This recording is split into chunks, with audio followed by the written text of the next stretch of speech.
DJ Bappu Ram चौधराना नजर मिला के नजर चोरेल चल गेल हाथ छोड़ा के तरप हम रही गेलों गे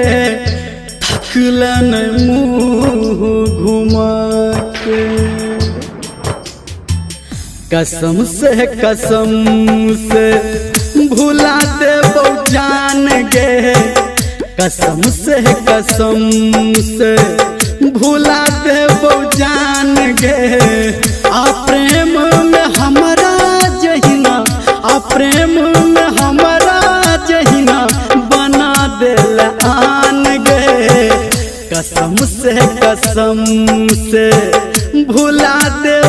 जान गे आ प्रेम में हमारा जहिना आ प्रेम में हमारा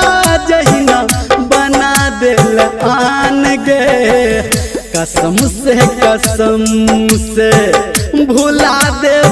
जान गे कसम से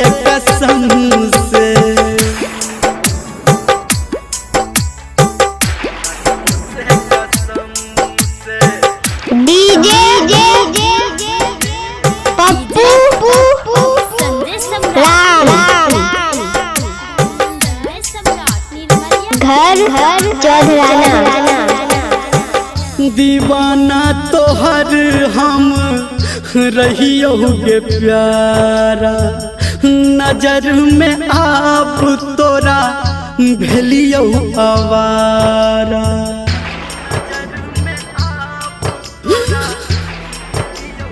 हाँ दीवाना तोहर हम रहियो गे प्यारा नजर में आप तोरा भेलियो आवारा आ तोरे ला तू दिल हमर लहले प्राण गे आ तोरे ला तू दिल हमर लहले प्राण गे कसम से भुला दे जान गे कसम से भुला दे जान गे। पप्पू राम का कॉन्टैक्ट मोबाइल नंबर 8476970003। डीजे संदेश सम्राट डीजे बप्पू राम चौधराना मोहब्बत के नाम तू केला बदनाम गे हमरा तू प्यार के लगा दिल दाम गे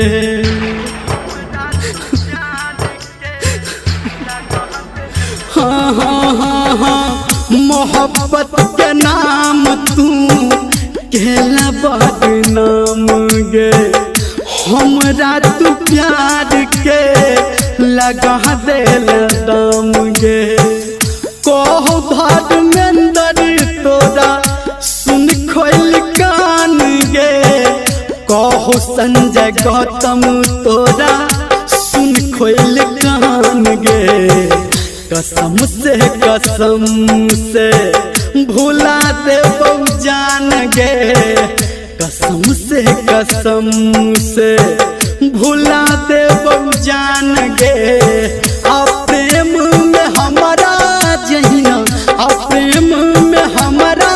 जहिना बना दिल आन गे कसम से भुला दे जान गे कसम से भुला दे जान गे कसम से